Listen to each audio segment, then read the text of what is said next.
په کندهار کې د عمل د کوکنارو حاصلات ټول سوي او د دې فصل لپاره د کوکنارو کښت هم پای ته رسېدلی.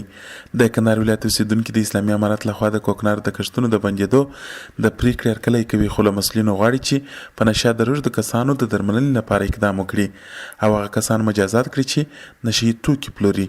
په بسته ولسوالۍ کې زموږ یو بچی په مواد مخدر باندې روږ شي، که دا ټول ولسوالۍ زموږ لپاره زر شي او د یو انسان ژوند پکې ضایع کېږي، دا موږ نه کوو، نه غواړو چې تاریخ ته موږ مخه کوو. چې په ټول افغانستان کې کار بند شي او د روینې کارخانې خراب شي او چې هغه خراب شي، نو بیا دا څوک بیا د چا سره رانیسي او پر چا بیا خرڅ کړي چې ګر سره رانیسي شي.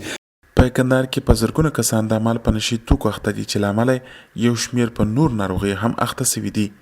کندهار کې د ملالۍ په نوم په نشه د روږدو کسانو د درملنې د مرکز مشر محمد زمان وایي چې د نشه یي توکو د کارونې له امله په نشه د روږدو کسانو معافیتي سیستم کمزوري او وینې کې زهري مواد ګډ سوي چې د زیات درملنه ناشونې ده. اول خو دوی په ډېر بد حالت کې یعنې عموما جسمي روحي کله چې دلته راوړه سي، هغه اولې 15 ورځې د دوی د زهر ایستلو مرحله ده. د هغه مرحله چې کله تېره سي، بیا د دوی صحت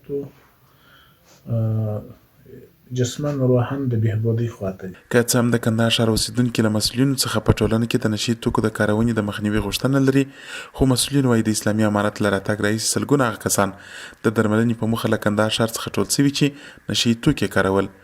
د کندهار د اطلاعاتو او فرهنګ رئیس وایي د نشه یي توکو کنټرول او د معتادینو درملنه یې لومړیتوب دی. دقیق شمېر راته معلوم نه دی، خو دغه کسان په سلهاوو کسان شفاخانې ته د معتادینو شفاخانې ته وړل سوي دي. هلته د دوی درملنه کېږي، د دوی د ډوډۍ د څرنګو د درملنې پوره اسانتیاوې ورته برابرې دي. کندهار، هلمند او روزګان د سویلي حوزې هغه درې ولایتونه دي چې د نشه یي توکو زیات کښتونه پکې ترسره کېږي، چې له امله یې په همدې څو ولایتونو کې په نشه د روږدو کسانو شمېر هم تر پخوا زیات سوی دی.